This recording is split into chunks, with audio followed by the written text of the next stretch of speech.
Perkenalkan, nama saya Siti Barkah dari kelompok 17 ingin mempresentasikan hakikat evaluasi strategi. Hakikat evaluasi strategi itu merupakan suatu kegiatan yang berada pada paling akhir dalam manajemen strategi. Menurut Richard Rummel, dia memberikan 4 kriteria dalam evaluasi strategi. Yang pertama itu ada konsistensi.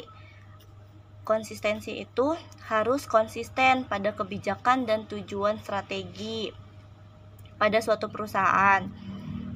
Terus yang kedua itu ada kecocokan atau kesesuaian. Jadi antara faktor internal dan eksternal itu harus cocok, tidak boleh ada konflik.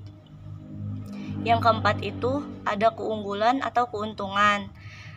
Keunggulan atau keuntungan itu sebuah strategi harus dapat menyediakan pembuatan atau pengaturan dari keunggulan kompetitif.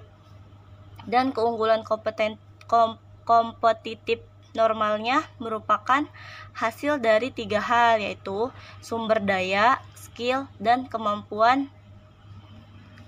atau kemampuan dan posisi. Yang terakhir itu ada kelayakan. Terus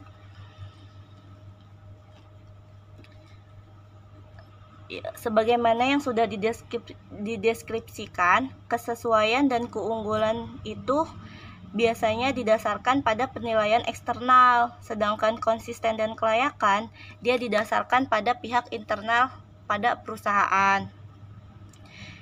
Selanjutnya ada penilaian internal perusahaan. Penilaian internal perusahaan itu yang pertama ada kriteria Rummel untuk mengevaluasi strategi. Kayak yang tadi sudah saya jelaskan, dia itu memberikan 4 kriteria, yaitu konsistensi, kecocokan, keuntungan atau keunggulan, dan kelayakan. Yang kedua itu proses evaluasi strategi. Jadi proses evaluasi strategi itu kegiatan evaluasi strateginya. Terus yang ketiga itu ada kerangka kerja evaluasi strategi. Kerangka kerja evaluasi strategi itu dia tuh kita harus ngerjainnya harus berurutan biar mencapai hasil yang maksimal. Terus yang keempat itu ada mengkaji ulang landasan strategi. Yang terakhir ada mengukur kinerja organisasi. Assalamualaikum warahmatullahi wabarakatuh. Saya ingin menjawab pertanyaan dari Kak Ayu Pujianti, yaitu pertanyaannya, apakah evaluasi strategi diperlukan jika faktor eksternal dan internal tidak berubah secara signifikan?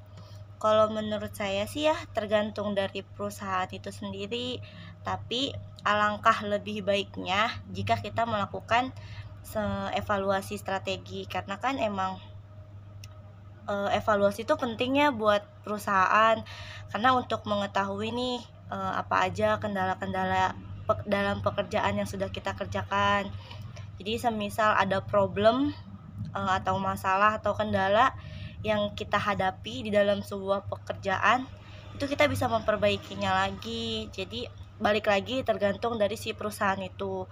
Kalau menurut saya pribadi sih lebih bagus aja kalau misalkan kita tuh kayak melakukan si evaluasi itu gitu. Terima kasih, semoga terjawab pertanyaannya Bu Ai. Assalamualaikum. Assalamualaikum warahmatullahi wabarakatuh. Saya Dewi Puspitasari dari kelompok 3. Saya akan menjelaskan materi 17.2 analisis internal dan eksternal dalam manajemen strategi. Tapi sebelum itu kita akan membahas dulu tentang apa arti dari sistem manajemen strategi itu. Di sini dijelaskan sistem manajemen strategis adalah proses merumuskan dan mengimplementasikan strategi untuk mewujudkan visi secara terus-menerus secara terstruktur. Nah, lalu kenapa gitu ya sistem manajemen strategis itu diperlukan banget gitu? Karena perusahaan dituntut untuk berkembang secara terencana dan terukur, sehingga memerlukan peta perjalanan menghadapi masa depan yang tidak pasti, memerlukan langkah-langkah strategis, dan perlu mengarahkan kemampuan dan komitmen SDM untuk mewujudkan tujuan perusahaan. Singkatnya, menurut aku ya, manajemen strategis itu tuh kayak keputusan yang kita ambil sekarang, tetapi jangkanya tuh untuk jangka panjang. Misalnya yang kayak 5 tahun ke depan, 10 tahun ke depan itu akan gimana gitu ya hasilnya. Kayak kita harus memikirkan dari sekarang ke depannya itu gimana. Oke, itu singkatnya aja ya kalau menurut aku.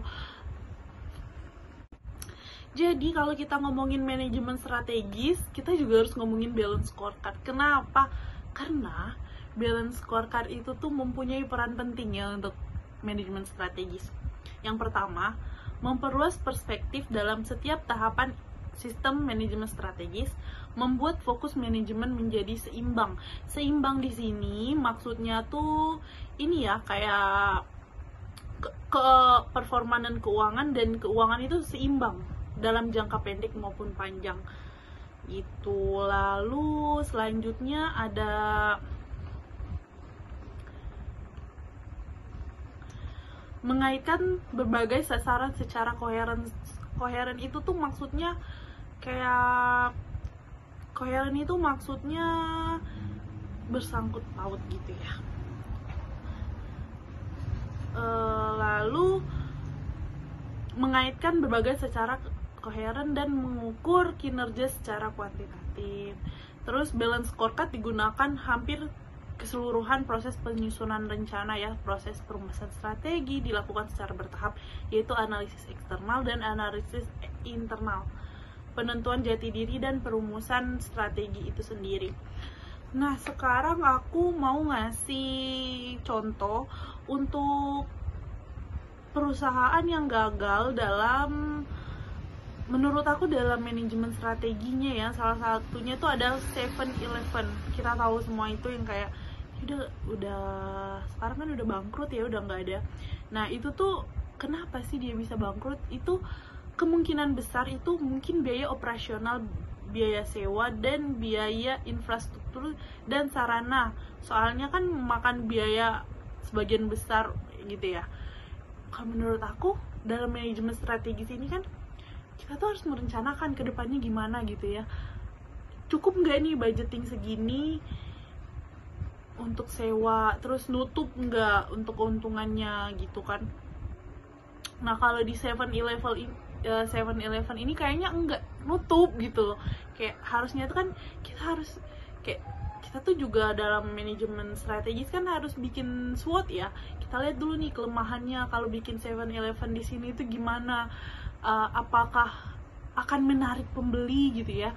Terus apa sih kekuatannya? Mungkin itu kan pasti udah direncanain dari awal ya. Apalagi menurut pengertian dari manajemen strategi itu tadi kan kayak ngambil keputusan sekarang, tetapi sampai ke masa depan gitu, masih bergunanya gitu ya. Selanjutnya, balance scorecard juga digunakan dalam hampir keseluruhan proses penyusunan rencana ya, dalam eksternal dan internalnya. Kalau yang eksternal itu lingkungan makro, yang tujuannya untuk mengidentifikasi peluang dan ancaman makro yang berdampak terhadap value yang dihasilkan organisasi kepada pelanggan. Objek pengamatan dalam analisis ini adalah antara lain kekuatan politik dan hukum, kekuatan ekonomi, kekuatan teknologi, kekuatan sosial, faktor demografi. Terus lalu analisis eksternal mikro. Jadi analisis eksternal ini ada mikro dan makro ya. Kalau yang mikronya tuh diterapkan pada lingkungan yang lebih dekat dengan intuisi yang bersangkutan gitu. Di dalam dunia perusahaan, lingkungan tersebut adalah industri di mana suatu perusahaan termasuk di dalamnya gitu. Analisis yang dilakukan dapat menggunakan teori Porter mengenai persaingan, yaitu kekuatan tawar pemasok, ancaman pendatang baru, kekuatan tawar pembeli, ancaman produk atau jasa pengganti. Nah, di sini kita anggaplah kayak minuman boba itu banyak banget macemnya sekarang ya. Dari yang dulu yang saya tahu itu dum-dum awalnya ya, sekarang udah banyak singkutang gitu ya, sampai teguk lah, haus, itu kayak banyak banget minuman boba. Jadi dari sini tuh kita lihat untuk ancaman pendatang baru itu pasti akan ada ya. Tapi tinggal bagaimana kita membuat produk kita itu memiliki ciri khas tersendiri, yang mana kayak walaupun banyak pesaing, pelanggan itu akan ingat produk kita gitu. Misalnya kayak anggaplah misalnya McD dan KFC. McD dan KFC itu sama-sama mempunyai menu ayam, tetapi kita tahu ayam paling enak ya ayam KFC, tetapi es krimnya paling enak ya McD. Kalau untuk burger ya Burger King, yang kayak dari 3 tempat ini kan sama-sama menjual ayam goreng, es krim, dan burger ya, tapi kita kayak mereka tuh mempunyai ciri khas masing-masing. Untuk yang es krim nih, kalau menurut saya tuh enakan yang McD, karena McFlurry-nya tuh enak banget kan dibanding KFC yang Sunday gitu ya. Terus kalau ayam gorengnya KFC emang lebih enak walaupun di McD, tapi McD punya kayak ciri khas yaitu yang panas ya kan, yang KFC lagi yang McD panas itu loh, yang kayak yang spicy-nya kan ada yang kayak, jadi menjadi ciri khas masing-masing gitu. Oke, itu aja penjelasan dari saya, lebih dan kurangnya mohon maaf. Terima kasih untuk Ibu dosen Ibu Nani yang terhormat. Terima kasih banyak. Wassalamualaikum warahmatullahi wabarakatuh. Materi selanjutnya akan disampaikan oleh Kak Farhan. Assalamualaikum warahmatullahi wabarakatuh. Saya Muhammad Farhan. Saya akan mempresentasikan bagian analisa eksternal dan internal. Jadi pada bagian saya ini, saya akan menjelaskan yang sudah dijelaskan oleh Dewi, bahwa bagian eksternal perusahaan itu mencakup faktor-faktor yang bisa mempengaruhi perusahaan, cuman dari luar, dan itu bisa menyangkut ancaman atau peluang seperti itu. Nah, lingkup eksternal ini ada lingkup makro dan mikro. Makro itu yang seperti kondisi ekonomi, kondisi sosial, atau kondisi politik suatu negara. Itu di lingkup makro. Kalau untuk di lingkup mikro itu lebih dekat dengan perusahaan, seperti pemasok. Pemasok itu kan dari faktor eksternal juga, cuman yang bersangkutan lebih dekat dengan perusahaan, atau bisa juga ancaman pendatang baru. Nah, dari sisi internal, internal ini adalah faktor-faktor yang ada pada diri perusahaan, pada dalam perusahaan. Itu berarti kaitannya dengan kekuatan dan kelemahan. Ya, kekuatan dan kelemahan itu sendiri bisa berupa, misalkan kekuatannya unggul dalam produk atau citra baik yang sudah dikenal pasar. Kelemahan itu bisa saja fasilitasnya belum memadai, atau armadanya sedikit dalam perusahaan transportasi misalnya, seperti itu. Nah, dari analisa eksternal dan internal ini bisa kita analisis kembali. Nah, dengan analisa SWOT. Nah, analisa SWOT ini adalah analisa yang kita lakukan dari gabungan dari faktor-faktor eksternal dan internal. Berarti yang eksternalnya itu ancaman dan peluang, yang internalnya itu kekuatan dan kelemahan. Nah, mari kita lihat. Kita lihat analisa SWOT. Nah, dalam analisa SWOT berarti mencakup kekuatan, kelemahan. Dari internalnya itu dari internal ya, kekuatan, kelemahan. Dari eksternalnya itu peluang dan ancaman. Dan ini bisa kita kombinasikan dengan matriks SWOT. Nah, akan terbentuk strategi pada slide di samping saya. Nah, di situ ada daftar peluang yang digabungkan dengan kekuatan. Strategi OS, Opportunity Strength, yaitu analisa dari kekuatan dan peluang. gunakan peluang untuk mengambil manfaat dari peluang yang ada. Menggunakan peluang untuk mengambil manfaat dari peluang yang ada, maksudnya di sini adalah saat kita punya kekuatan, seperti contohnya armada pesawat yang misalkan mempunyai kualitas layanan yang baik dan pemasaran yang bagus, lalu timbul permintaan akan transportasi udara yang meningkat. Nah, itu salah satu kekuatan dan peluang yang bisa dikombinasikan, sehingga saat permintaan transportasi udara meningkat, kita mempunyai pemasaran yang bagus dan kualitas yang baik, pasti kita akan meraup customer yang banyak kan. Berikutnya ada strategi opportunity sama weakness, yaitu peluang dan kelemahan. Peluang dan kelemahan, mengatasi kelemahan dengan mengambil peluang. Contoh, suatu maskapai penerbangan armadanya sedikit, tapi dia punya peluang bahwa banyak investor yang ingin berinvestasi pada perusahaan maskapai. Nah, dari situ kita bisa dapat peluang. Jadi setelah investor menyuntikkan modal ke maskapai, nah modal tersebut bisa kita gunakan untuk menambah maskapai. Jadi mengatasi kelemahan dengan mengambil peluang yang ada. Lalu berikutnya adalah threat dan strength. Dari kombinasi ini, yaitu kombinasi ancaman dan kekuatan, yaitu gunakan kekuatan untuk menghindari ancaman. Contoh, dengan kekuatan perusahaan maskapai yang berkualitas dengan layanan yang baik serta sistem pemasaran yang baik.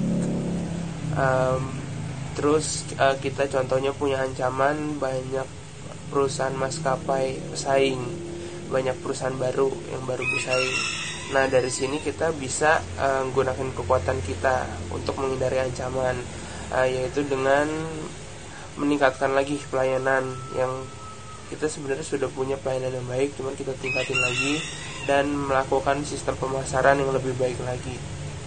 Pasti ancaman tersebut akan bisa dihindari, yaitu ancaman pesaing bisa dihindari dengan baik. Setelah itu ada kelemahan dan ancaman, yaitu threat dan weakness. Dari gabungan ini adalah dengan cara memperbaiki kelemahan dan hindari ancaman. Contoh, suatu perusahaan pelayanannya kurang baik, pemasarannya kurang baik, dan ancamannya banyak perusahaan-perusahaan pesaing. Langkah satu-satunya adalah memperbaiki kelemahan, yaitu dengan cara memperbaiki sistem pemasaran dan meningkatkan kualitas layanannya.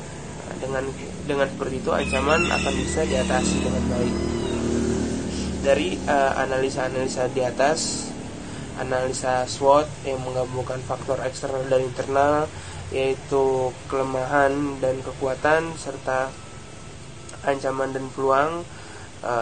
Setelah melakukan analisa tersebut, kita tahu di mana posisi perusahaan berada atau bagaimana kondisi perusahaan saat ini. Dengan itulah, setelah kita mengetahui kondisi tersebut, kita mendapatkan pedoman untuk melihat apakah langkah strategis yang harus kita ambil, yang harus perusahaan ambil. Evaluasi apa yang bisa diambil oleh perusahaan atau perubahan-perubahan yang bisa dilakukan oleh perusahaan. Berikut kesimpulan dan presentasinya. Kurang lebihnya mohon maaf. Wassalamualaikum warahmatullahi wabarakatuh. Assalamualaikum warahmatullahi wabarakatuh. Selamat sore Ibu Nani dan juga rekan-rekan. Perkenalkan, nama saya Irfan Solihin. Saya dari kelompok 3 akan mempresentasikan pada pertemuan 17 ini, tepatnya pada 17.3, yaitu sumber-sumber informasi evaluasi strategi yang dipublikasikan. 8 atribut berfungsi sebagai kriteria evaluatifnya. Yang pertama yaitu manajemen manusia, yang kedua keinovatifan, yang ketiga kualitas produk atau jasa, yang keempat kesehatan keuangan, yang kelima tanggung jawab sosial, yang keenam penggunaan aset perusahaan, yang ketujuh itu investasi jangka panjang, dan yang terakhir atau yang ke-8 ini kualitas manajemen. Di sini saya akan menjelaskan satu persatu. di mana yang pertama itu manajemen manusia. Manajemen manusia yaitu kegiatan yang mengatur tentang cara pengadaan tenaga kerja, melakukan pengembangan, memberikan kompensasi dan juga pemeliharaan. Yang kedua itu keinovatifan. Keinovatifan ini yaitu sesuatu yang memperkenalkan sesuatu yang baru. Yang ketiga, kualitas produk atau jasa. Kualitas produk ini ialah suatu kondisi fisik, sifat, dan fungsi produk, baik itu produk yang produk barang atau produk layanan jasa berdasarkan tingkat mutu yang disesuaikan dengan durabilitas, reliabilitas, serta mudahnya penggunaan. Lalu yang keempat itu kesehatan keuangan. Kesehatan keuangan ini kondisi sehat atau tidak sehatnya perusahaan pada bidang keuangan selama periode penelitian yang diukur dengan menggunakan rasio-rasio keuangan dari laporan keuangan. Lalu yang kelima ini tanggung jawab sosial. Yang dimaksud tanggung jawab sosial itu merupakan komitmen usaha untuk bertindak secara etis, beroperasi secara legal, dan berkontribusi untuk meningkatkan kualitas hidup dari karyawan, komunitas lokal atau komunitas luas. Yang keenam ini penggunaan aset perusahaan. Penggunaan aset perusahaan itu kita harus menjaga aset perusahaan agar tetap maksimal dengan cara memahami histori asetnya. Lalu yang ketujuh itu investasi jangka panjang. Yang dimaksud investasi jangka panjang itu investasi di mana daya yang digunakan akan dijalankan terus menerus dan baru bisa dicairkan apabila jangka waktu tersebut telah jatuh tempo. Biasanya jangka panjang ini minimal 1 tahun. Lalu yang terakhir itu kualitas manajemen. Yang dimaksud kualitas manajemen ini adalah suatu tindakan untuk menjaga semua kegiatan dan tugas yang diinginkan untuk mempertahankan setiap tingkat kualitas yang diinginkan.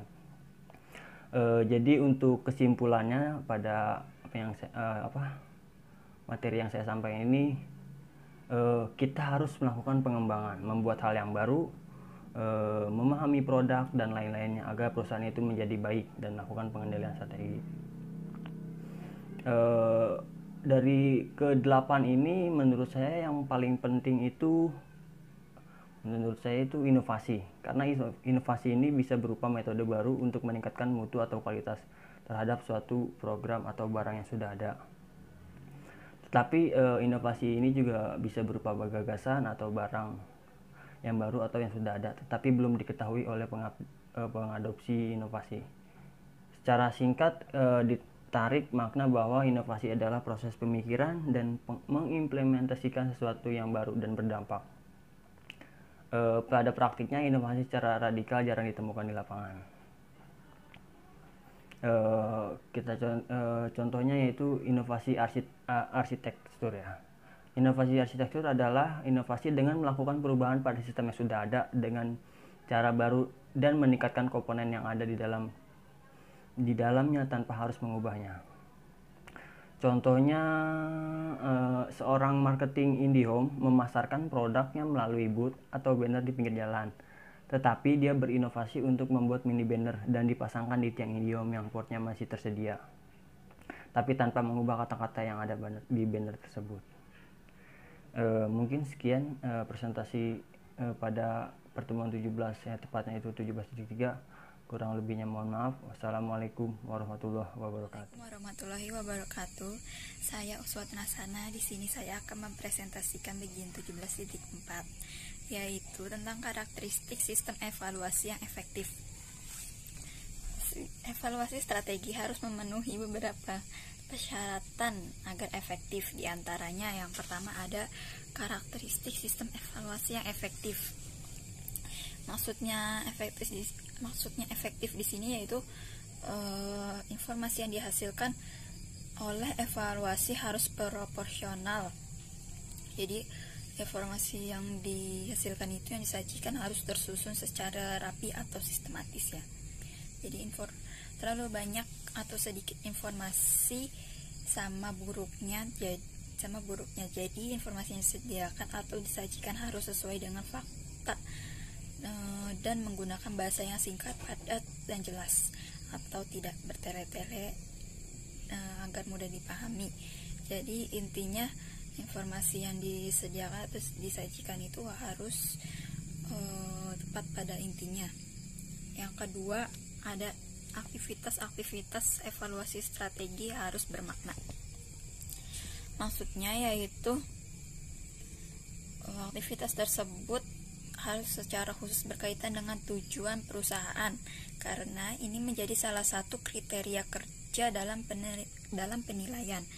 Yang ketiga, ada aktivitas evaluasi strategi menyediakan informasi yang bermanfaat.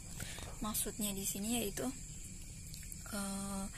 informasi yang disediakan harus menyediakan informasi yang berguna bagi para manajer mengenai tugas di mana mereka kendalikan dan berpengaruh.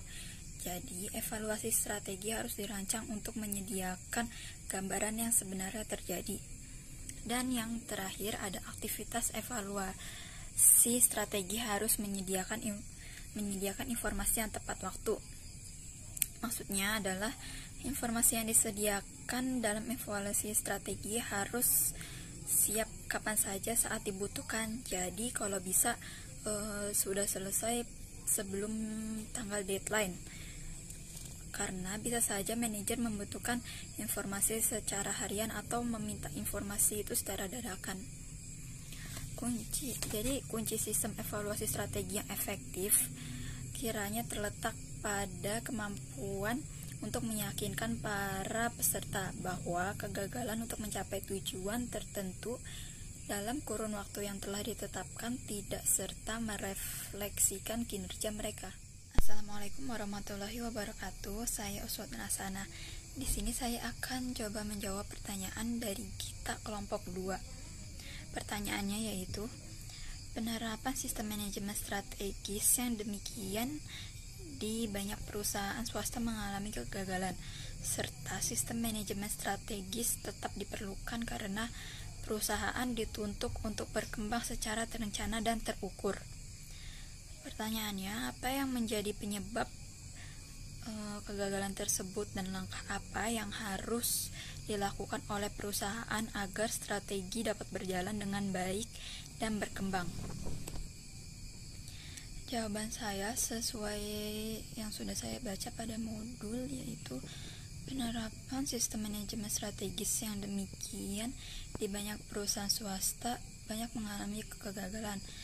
Penyebabnya antara lain, hanya 25% manajer yang memiliki insentif yang terhubung ke strategi.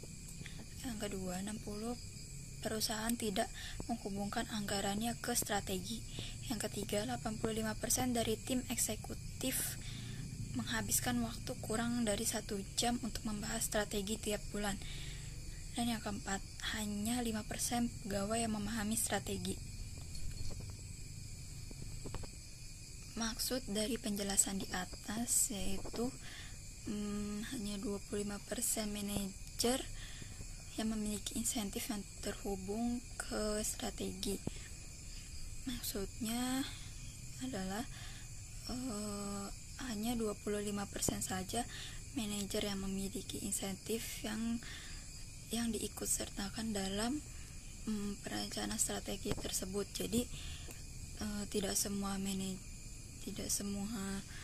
manajer berpartisipasi atau berkontribusi dalam penyusunan evaluasi strategi tersebut. Terus banyak juga perusahaan yang tidak mau memberikan anggarannya dalam urusan strategi, padahal bisa saja dalam penyusunan strategi tersebut memerlukan anggaran biaya yang sangat banyak, namun perusahaan tersebut tidak mau mengeluarkan biaya tersebut.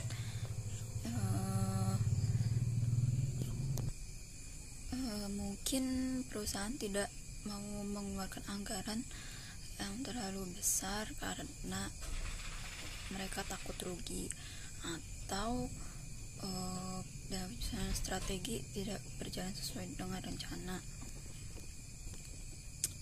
Selanjutnya, minimnya waktu yang diluangkan para eksekutif untuk membahas strategi tiap bulannya. Maksudnya yaitu banyak beberapa staf eksekutif yang kurang maksimal dalam menyempatkan waktunya untuk membahas perencanaan strategi tersebut.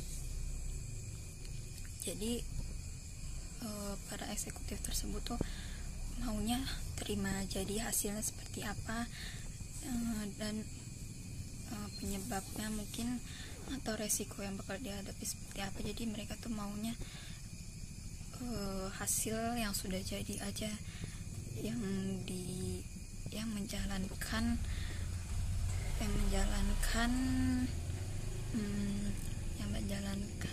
diskusinya dalam perencanaan strategi tersebut itu hanya karyawannya saja, atau mungkin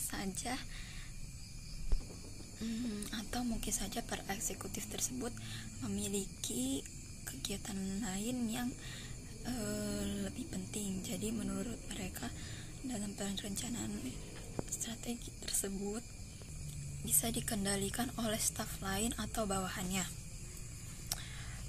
Yang terakhir yaitu ada sangat sedikit pegawai yang paham akan strategi. Maksudnya di sini yaitu tidak banyak SDM atau staf yang paham akan penyusunan strategi tersebut. Jadi kurangnya ilmu pengetahuan atau wawasan agar penyusunan strategi tersebut bisa berjalan sesuai dengan tujuan. Kalau menurut saya ya, bisa juga dari sistem informasi manajemen atau dari teknologi di perusahaan tersebut yang kurang memadai atau yang belum canggih, sehingga tidak bisa menyeimbangkan agar penyusunan strategi tersebut. Lanjutkan jawabannya sebelumnya, yaitu langkah apa yang harus dilakukan agar perusahaan menjadi baik dan berkembang. Langkah yang digunakan yaitu dengan menggunakan metode balance scorecard. Karena dengan metode balance scorecard ini diyakini dapat mengubah strategi menjadi tindakan, menjadikan strategi sebagai pusat organisasi, mendorong terjadinya komunikasi yang baik antara karyawan dan manajemen, meningkatkan mutu pengambilan keputusan dan memberikan informasi peringatan dini, serta mengubah budaya kerja.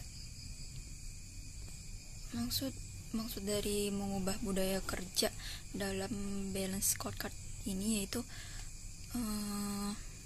perusahaan akan menjadi lebih transparan, informasi yang dibutuhkan lebih mudah diakses, pembelajaran organisasi dipercepat, umpan balik menjadi objektif, terjadwal dan tepat untuk organisasi dan individu, serta membentuk sikap mencari konsensus karena adanya perbedaan awal dalam menentukan sasaran langkah-langkah strategi yang diambil, ukuran yang digunakan. Assalamualaikum warahmatullahi wabarakatuh. Nama saya Diarem Komala. Saya akan menjelaskan tentang tantangan dalam manajemen strategis pada abad ke-21.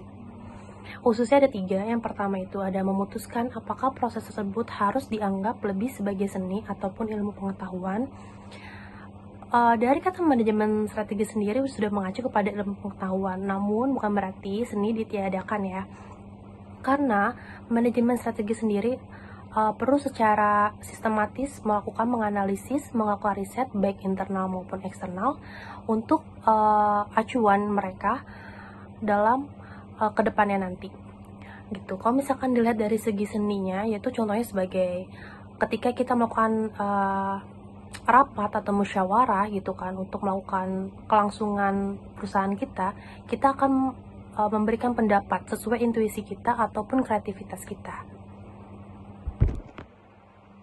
Yang kedua ada memutuskan apakah strategi perlu dibukakan bagi atau ditutup dari pemangku kepentingan, atau dengan kata lain yang tampak dan tersembunyi. Di sini ada kata pemangku kepentingan. Itu siapa sih gitu? bisa masyarakat, karyawan, manajer, investor, kreditor gitu. Dan ada beberapa alasan perusahaan membuka penuh strateginya, yaitu dengan alasan pemangku konten ini bisa berkontribusi gitu kepada perusahaan ataupun berpartisipasi gitu.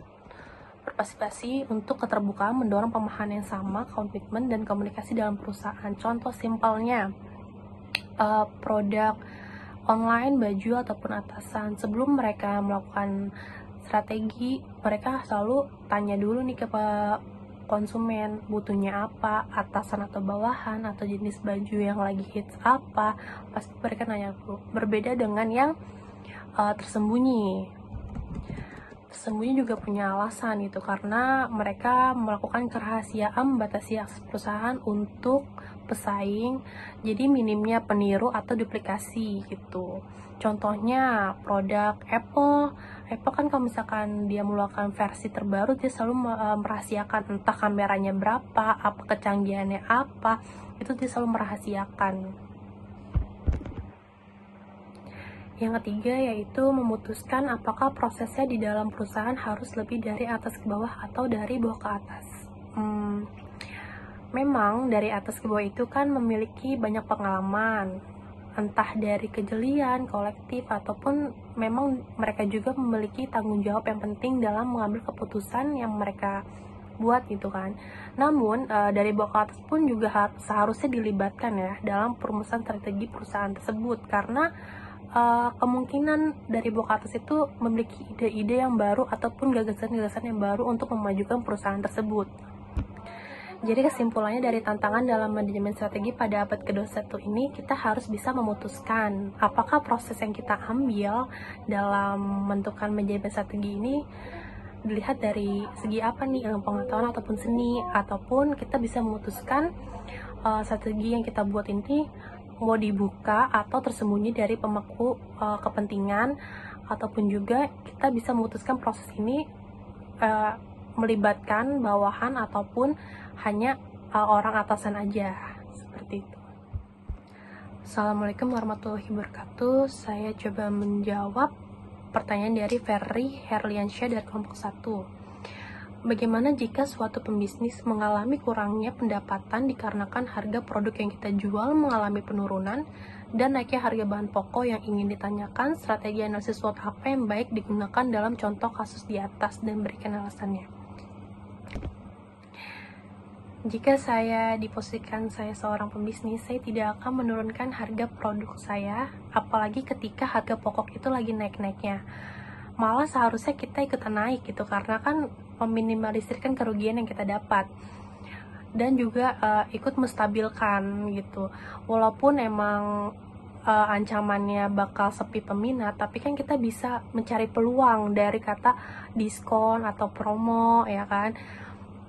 Terus juga kita harus tahu nih kekuatan dari produk kita apa nih dibandingkan yang lainnya, entah itu dari varian atau dari rasa atau dari warna ataupun apapun, itu kita harus tahu kekuatan produk kita apa, peluang yang kita bisa ambil apa. Jadi jangan berpikir kalau misalkan harga pokok naik terus kita juga bakal turun, jangan, malah kita harusnya ikutan naik, seperti itu.